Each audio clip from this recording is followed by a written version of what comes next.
The views and opinions expressed in this podcast are solely those of the individuals participating in the show. All persons described or mentioned in the podcast should be considered innocent until proven guilty in a court of law. This podcast contains subject matter such as violence and graphic descriptions along with adult language, which may not be suitable for all audiences. Listener discretion is advised. If you listen to our podcast, you know nothing fascinates us more than a good disappearance. But the more we research, the more baffling they soon become. Tonight, we will present two baffling cases. You're listening to the Mysterious Brews podcast, and tonight we bring you the case of Drake Kramer and the Martin family.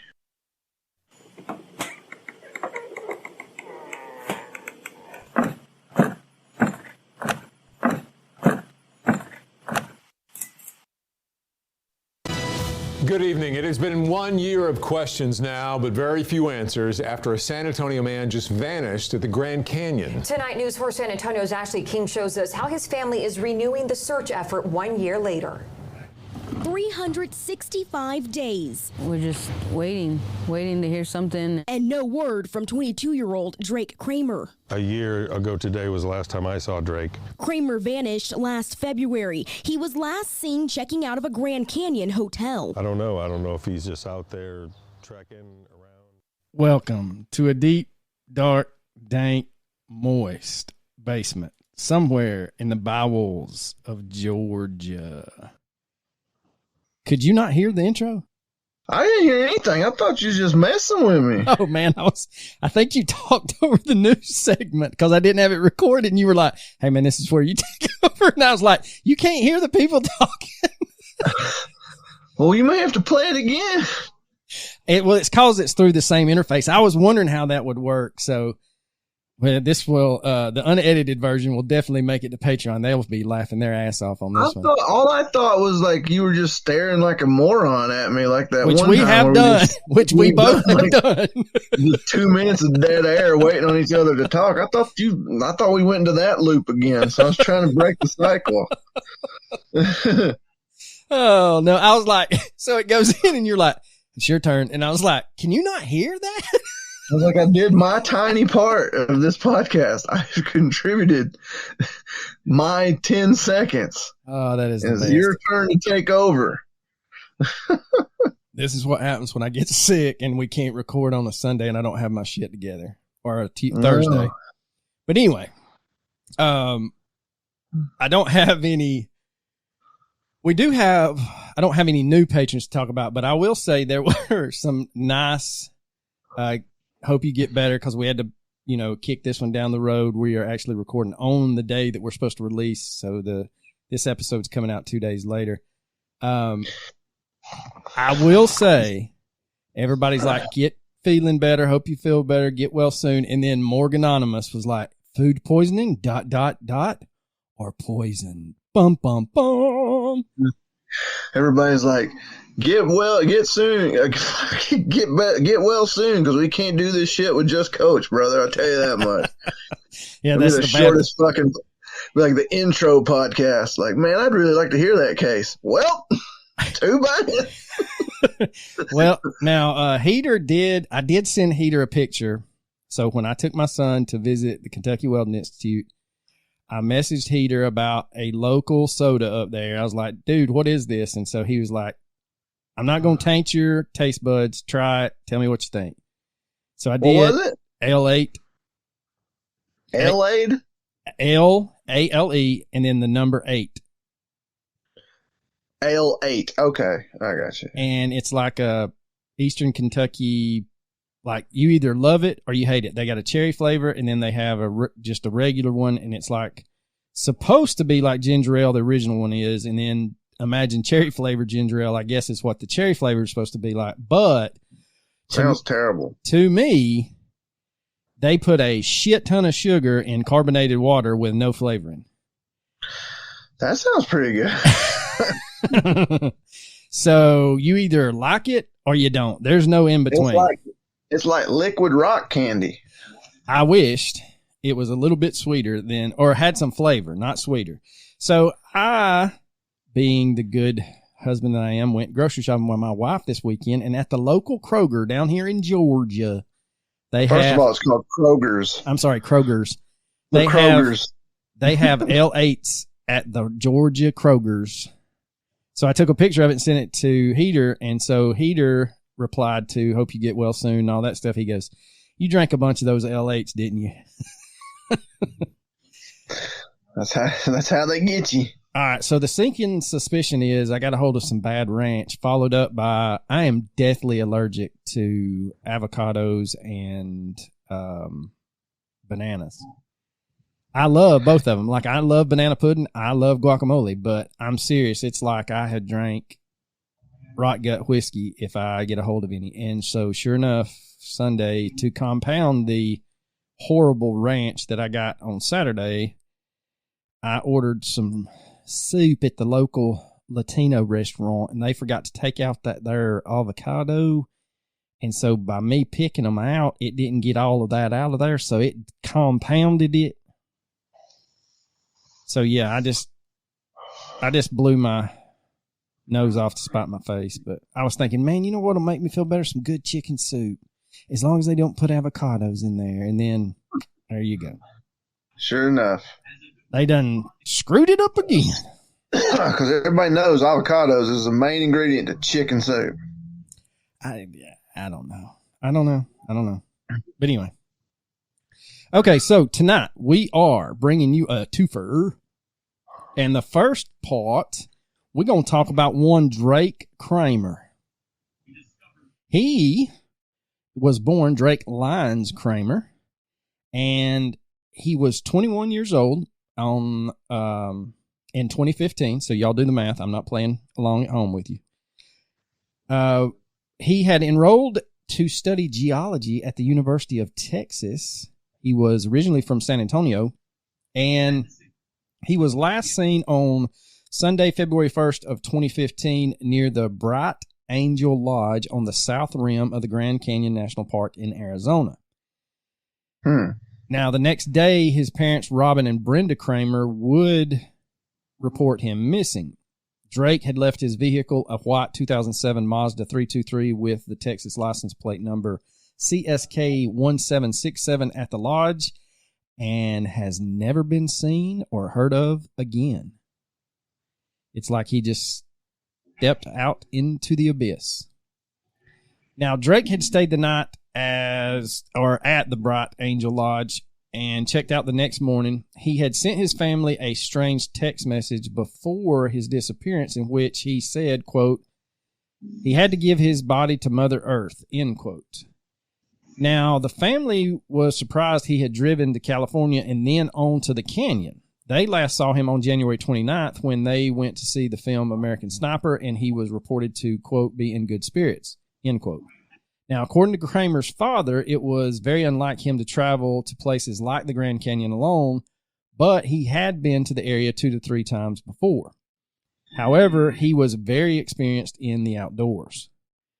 So once he is reported missing, park rangers and search and rescue began their search efforts around the South Rim area from Hermit's Rest on the west side to Grandview on the east for around 6 days. Now, the Park Service said, quote, "Teams of searchers have walked miles along the canyon rim, searched heavily forested areas, utilized dog teams, performed several over-the-rim technical searches, and conducted multiple aerial reconnaissance missions to support ground searchers," end quote. But they could not find any sign of Drake. Now, rangers did say that the terrain, along with the time of day, as well as how well the shadows play on one side of the canyon, made searching very difficult.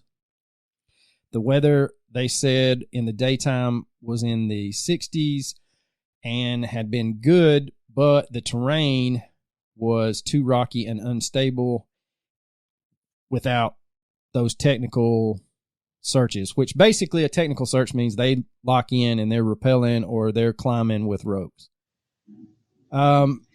It's not a little thing. It is a hell of an endeavor. Yes, this Like, is they not. put in a lot of effort. This isn't a joke.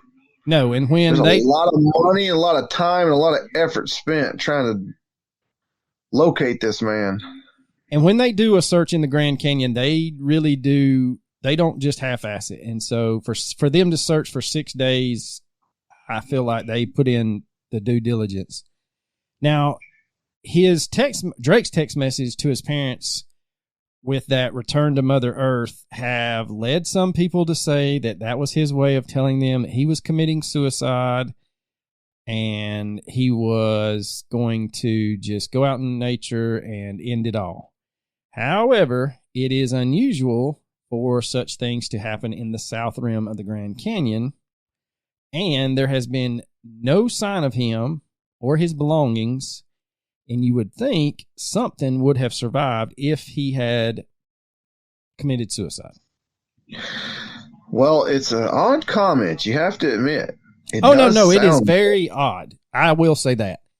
But the fact remains that nothing being found, maybe he ran away, like he ran off to be a mountain man or a desert man or whatever you want to say. He wanted to live off the land, and that might be why nothing has been found. But it's an odd comment.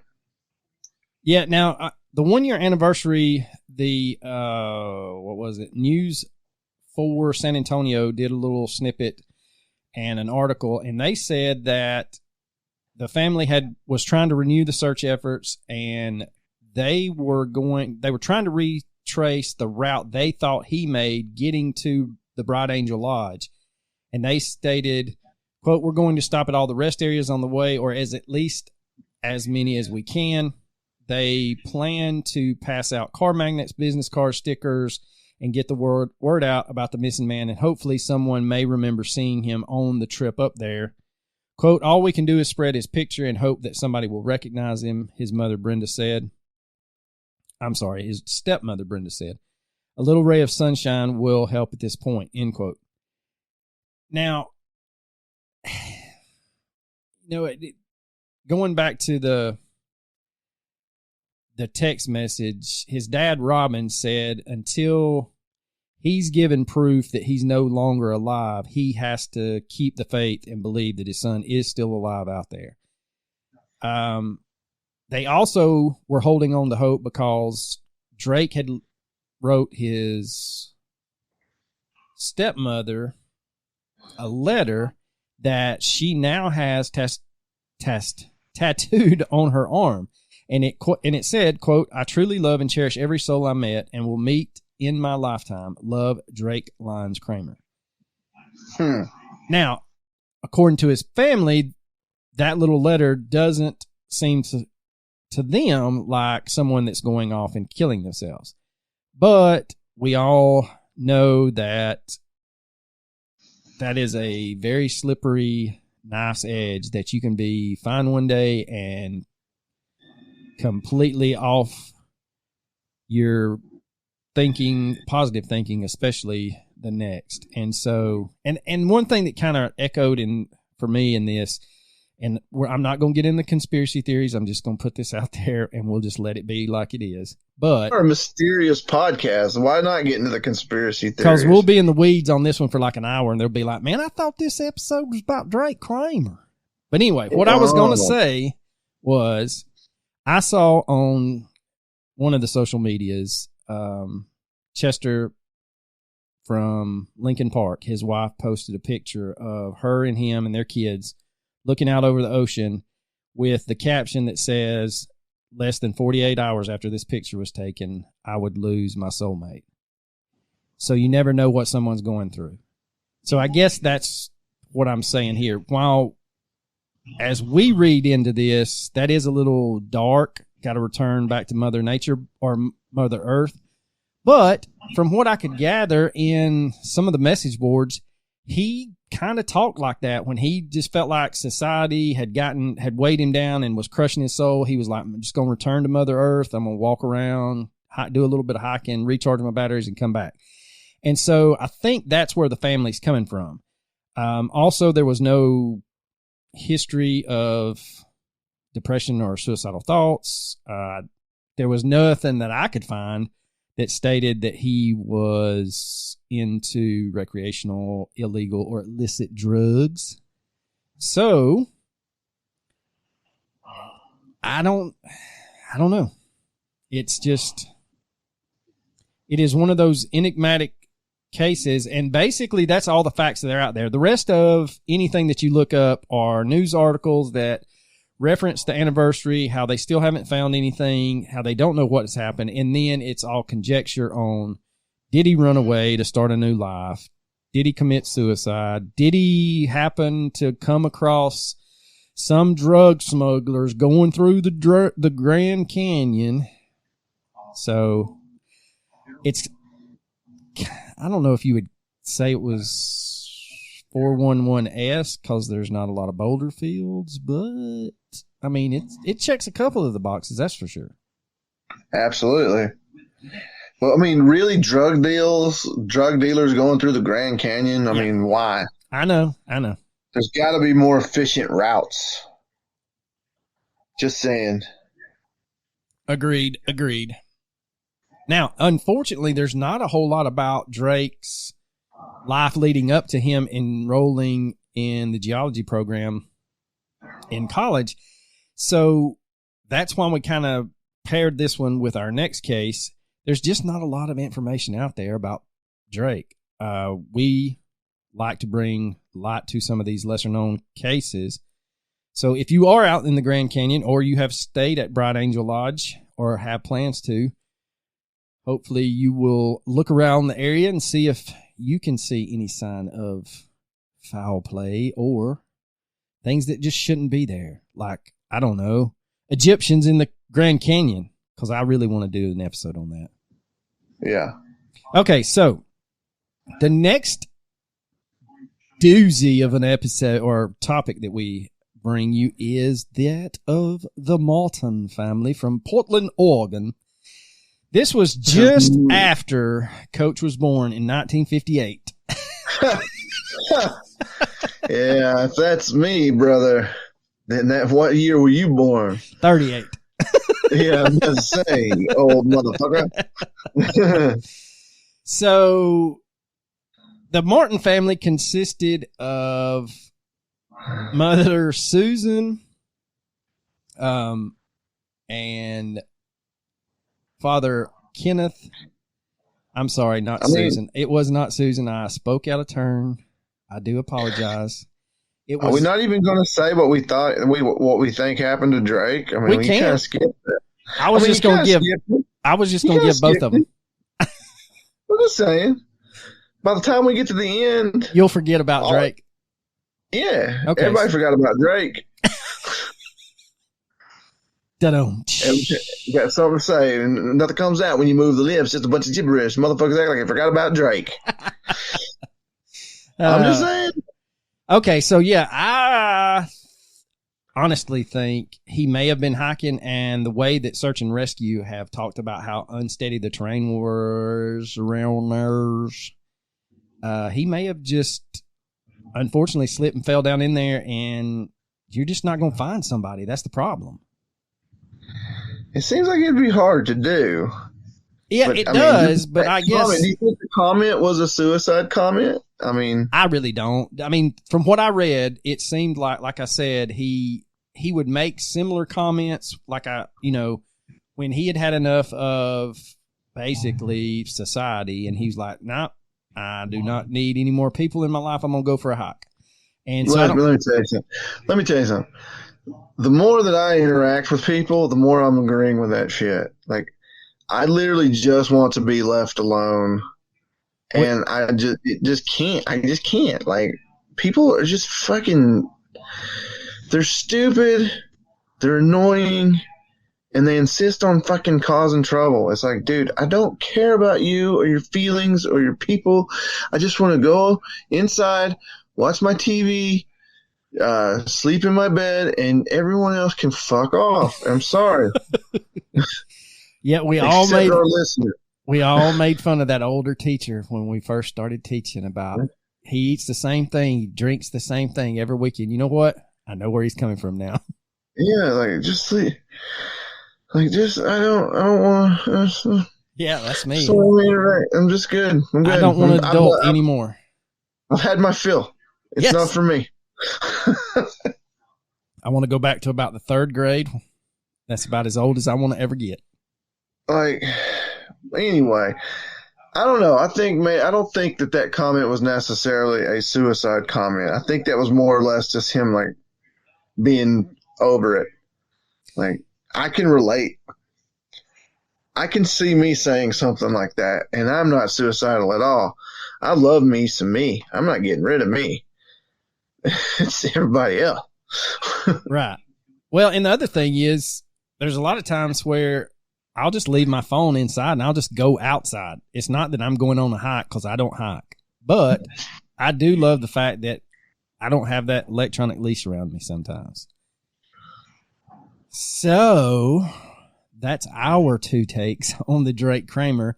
So let's rewind and get into the Martin family from Portland, Oregon. This is way back. Yes, and this occurred over Christmas time in 1958, and Kenneth Martin, age 54, and his wife Barbara Martin, age 48, and the couple's 3 daughters, Barbie, Virginia, and Susan, ages 14, 13, and 11 respectively, all headed out to gather greenery for Christmas decorations. So not quite the Griswolds were going out to cut down the tree, but they were going out to gather greenery to make Christmas decorations. Now, the Martin family also had an older son named Donald, but he was in the United States Navy and was stationed in New York at the time of the Christmas decoration outing.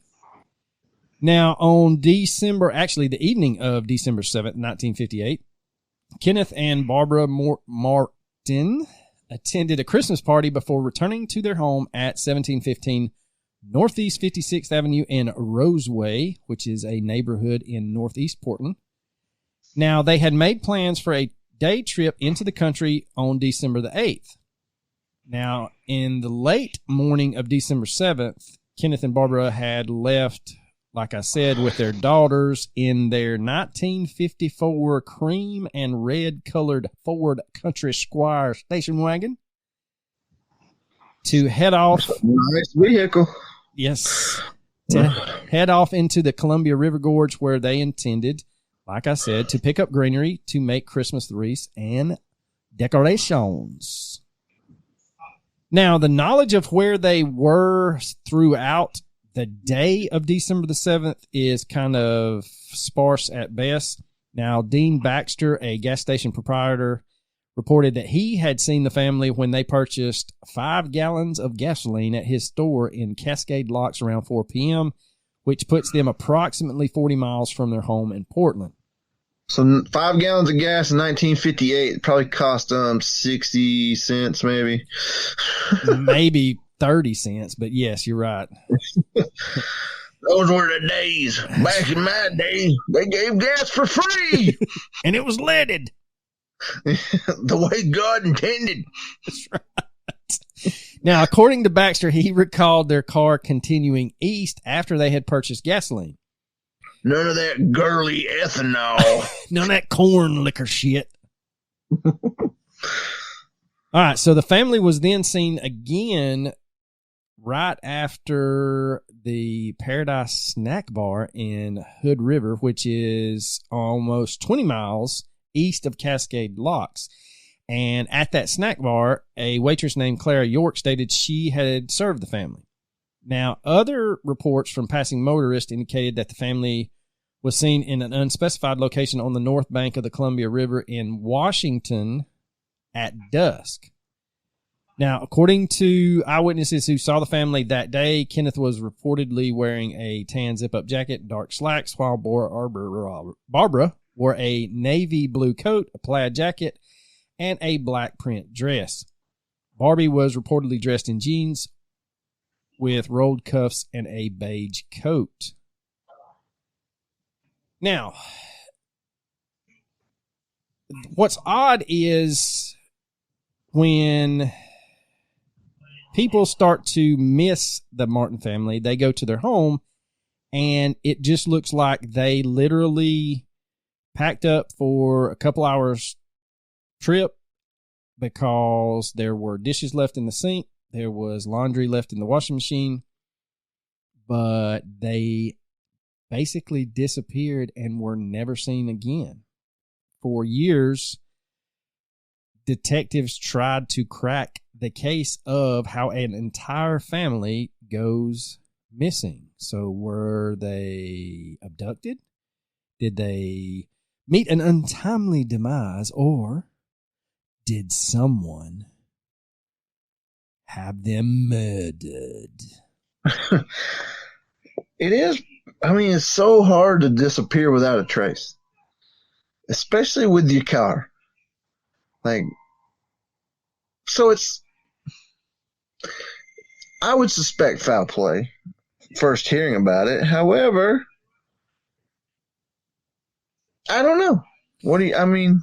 Well, the thing is, they said that the day before they went on this trip that Kenneth had put on a Santa suit and attended a Christmas party where he handed out candy canes to his neighbors, which was a family tradition he had done for years and years.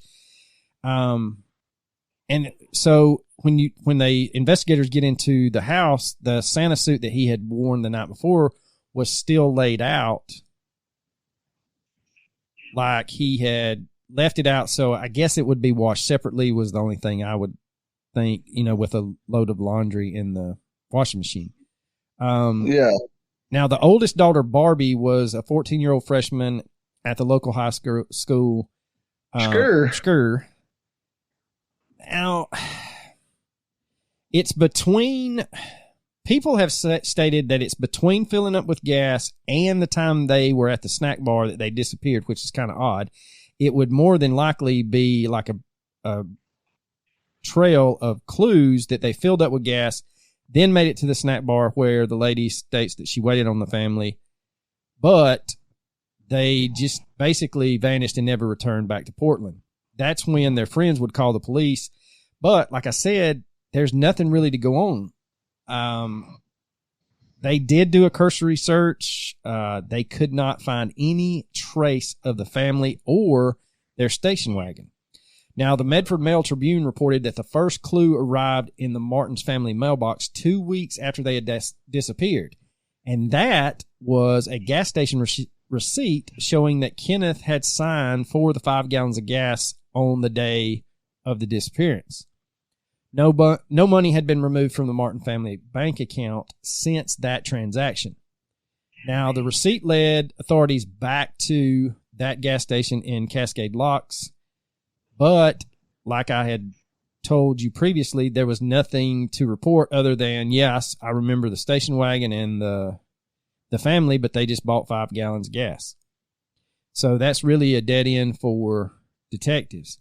Now, what's funny is, even back then, hundreds of calls and letters would pour in with tips of, quote, alleged sightings of the family members that were all across the country. One woman even called in to say that she had a vision that the family was, quote, in a water by a totem pole, end quote. A what? In water by a totem pole, end quote. Oh, okay. That just, I don't know. That just didn't sound right. Like, that's the totem pole is how she ended up in water. Is kind of what I heard. I was like, what? Now, like she's in water by totem pole. Like, pretty much. What? That's, yeah. They are in water by a totem pole. Well, okay. Well, I didn't hear a totem pole. I just by a totem pole. Oh, like, I got you. How does a totem pole put you in water? Wait, you ain't never been by a totem pole and get soaking wet? I mean, does that not happen to you? I don't know. Not lately. Not lately. Yeah, there's so many angles we could go there, but I'm just going to keep it G-rated. All right, so authorities continued to scour the forest within a 50-mile radius of Portland. Then, in February of 1959, roughly 2 months after they disappeared, authorities would come upon a clue, and that was a set of tire tracks on a bluff overlooking the Columbia River that matched the family's 1954 Ford station wagon. Alarmingly, the tracks seemed to run off the cliff So did the Martin family tumble into the river while backing up, or did the dad have enough of the screaming and the Christmas carols and drove them Bonnie and Clyde style? The Army Corps of Engineers would lower the water level behind the Bonneville Dam, but nothing was turned up. Months would go by before the next break in the case, and that was finally in May of 1959, more than 5 months after the family went missing.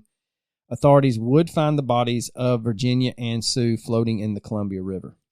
Their cause of death was officially listed as drowning. However, Virginia Martin's body was found with a mysterious hole in her skull, and because the girls' bodies had been decomposing for so long, an autopsy could not definitively reveal what might have caused the hole.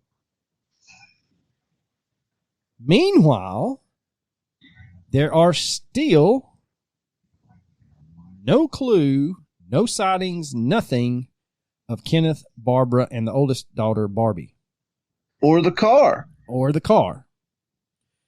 One member of the Martin family that we had discussed earlier actually survived this ordeal because he was on the other side of the country in the Navy. He was that one Donald Martin, who was 28, and he did not return home for his two little sisters' memorial services, though he did come home to settle the family's estate. Quote, I know of no one who would murder my folks or no reason for it, but I don't see how it could have been an accident, end quote. Now, that was him speaking to Detective Walter Graven, according to the KOIN 6 News. Now, Graven spent years trying to unravel the lost Martin family mystery, and he kept, from what I can gather, he kept meticulous notes, notebooks. It was almost like that detective in the Tupac murder. I can't think of his name. He wound up having a heart attack trying to get the sheriff's department to open up his case again. But anyway, back to this one. Graven had a notebook, and he had scribbled out, and we'll post this. It had to be planned out by, and it's marked out in black. It was written in blue. It's marked out who he says with a black pen, and then it goes on to state no one else with motive. And according to one investigator's computer enhancement of the scratched out name, he states that under microscopic analysis, the word Donald is what is hidden. Now, another piece of evidence that would link Donald to the disappearance was a bloody gun found near a stolen car that had been abandoned in Cascade Locks, where the Martins were last seen alive. Quote, it was completely coated with dried blood from whatever they had clubbed, explained Bonnie Cox, whose husband found the gun. Quote, they had clubbed something to death, apparently. Now, the Coxes turned the gun over to local sheriff, but bafflingly, or mysteriously, the sheriff never processed it for evidence. He just probably wiped it down, put it in his collection. Never processed it for evidence. That's right. A bloody gun. Yes, sir. Just to be clear, a severely bloody gun from the way it's read. A bloody gun. Couldn't possibly be involved in any crime whatsoever. When people found the couple that found it, they said that had been used to bludgeon something to death. That's how much blood was on the gun. But detectives would realize later that the gun had a surprising connection to Donald. See, a few years earlier, Donald, he'd worked at a local sporting goods store before he was fired for allegedly stealing some things, and some of things included a handgun that was stolen from the sporting goods place that he used to work at. I don't know if they did a serial number match, but the way that some of the articles read, it was the same gun. Oh, wow. Yeah. Now, as the case would go even colder, Detective Graven wrote in his notes, quote, "Even though I can get no cooperation from anyone, there is no murder that can't be solved," end quote. But unfortunately, Detective Graven never did solve the Lost Martin family case. He died in 1988, and the eldest son, Donald, would die in 2004. So if Donald did do it, he took it to the grave. So what happened to the Martin family? Well, you've got two possibilities.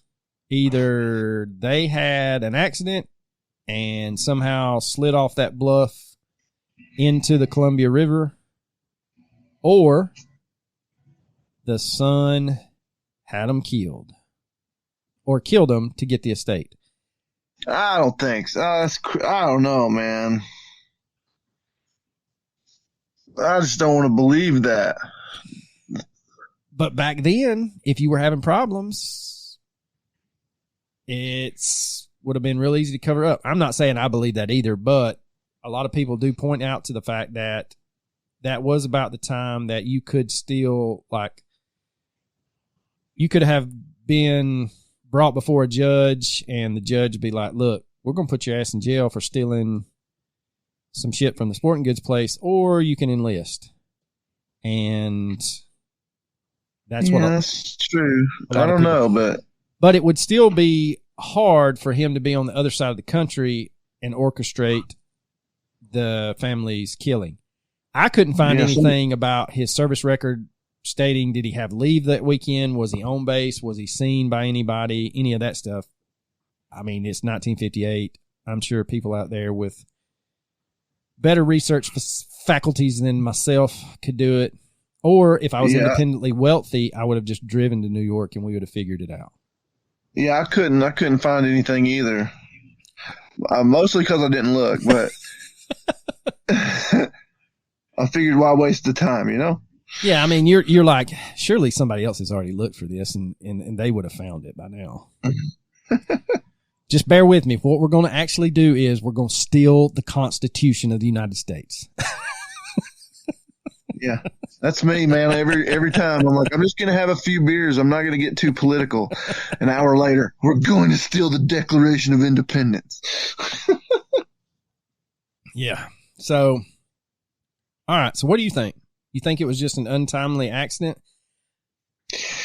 I mean, if it was an accident and two bodies are found, you would think some trace of the car would be found. That's what I was thinking, because they did lower it behind that dam, and I'm pretty sure they had divers in the water even back in 1959 looking for that car. But as far as I know, that car has still never been found. Yeah, no trace whatsoever. None. Not some rando coming across it. Not like Lake Lanier where the lake just like bubbles it up and says, here you go.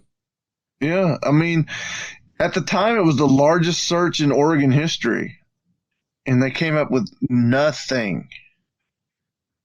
And it was right around Christmas time, so everybody was, kind of expecting the Martin family to be at these Christmas parties, and from what I could gather, this was something they did every year, was go out and collect the greenery to make homemade wreaths and gifts. And so it doesn't look like the dad had some kind of suicidal familicide thing on his mind and just drove the car off into the thing. The hole in one daughter's head would lead you to believe that she didn't just drown.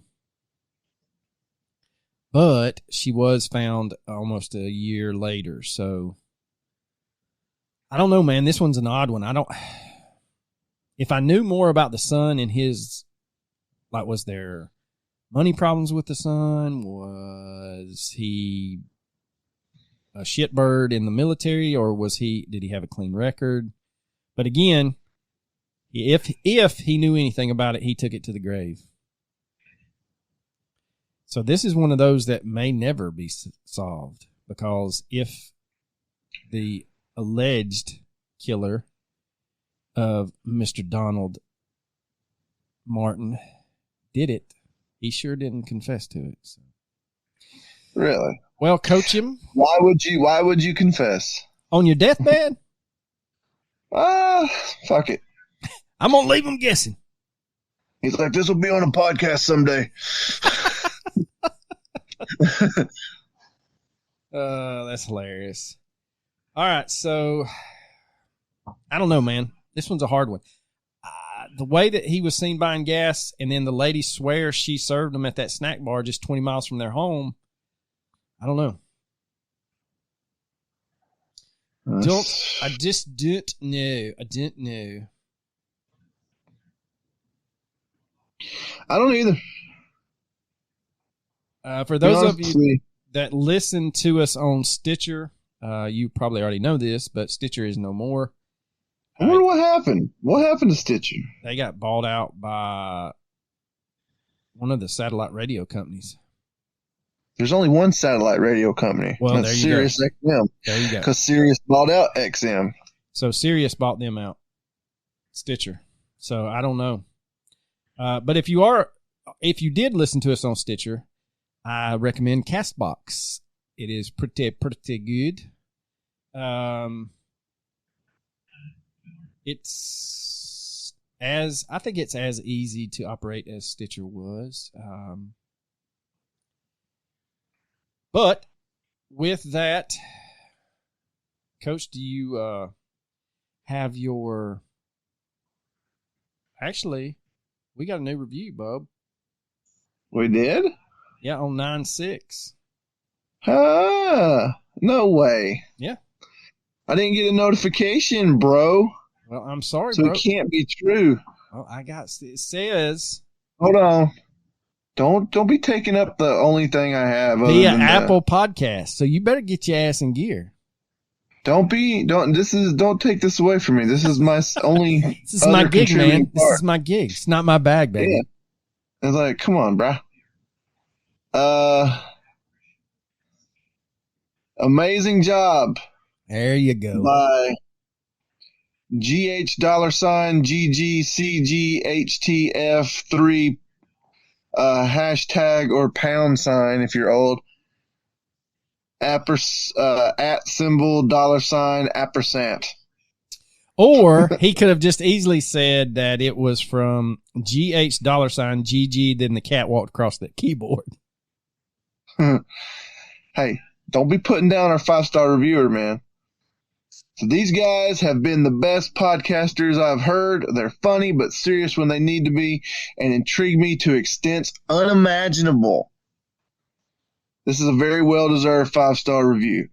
We've got to start living up to these reviews because they're spectacular. I mean, if you read reviews like that, you're going to be like, man, this is going to be the greatest podcast in the world.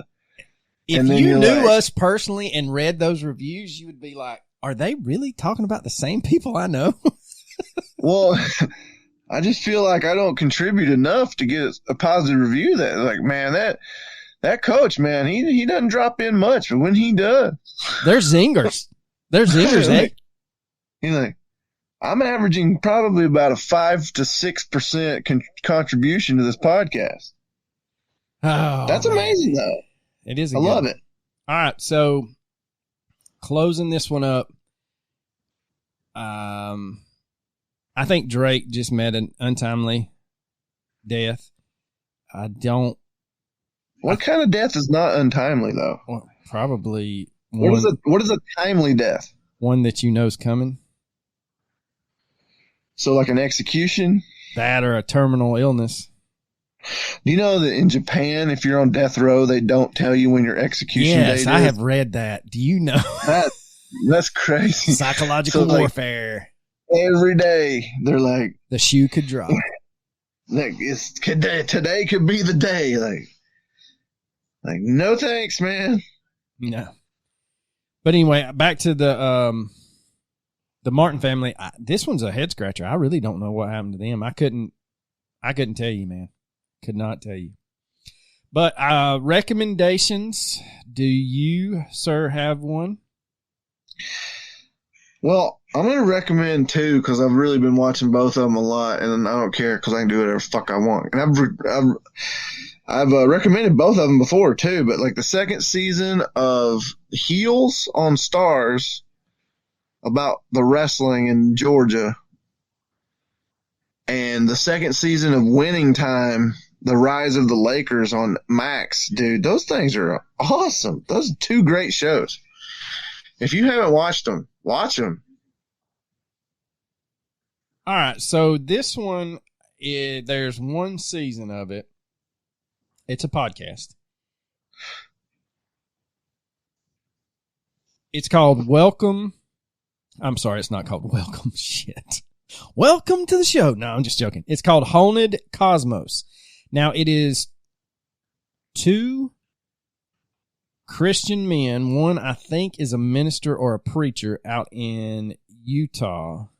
And they go through a lot of high strangeness, and they tie it back to the Bible. And I will say, I am currently about 3/4 of the way through their first episode titled High Strangeness on the High Sea. And let me tell you something.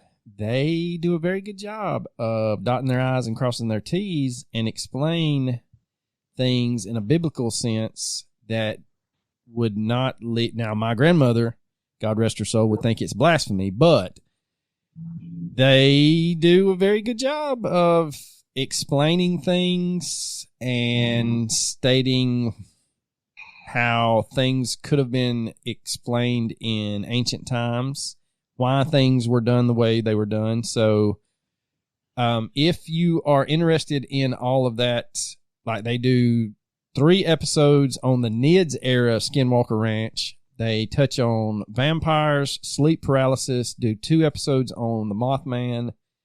I will say that it is quite interesting, but there's only one season. They're pretty long episodes, so sit back. If you got to do some housework or cut the grass or something like that, just plug yourself in or grade papers, you know. Because we all know we're just looking to see if they did it. All right, Coach, you got anything else? You know I don't. Deuces.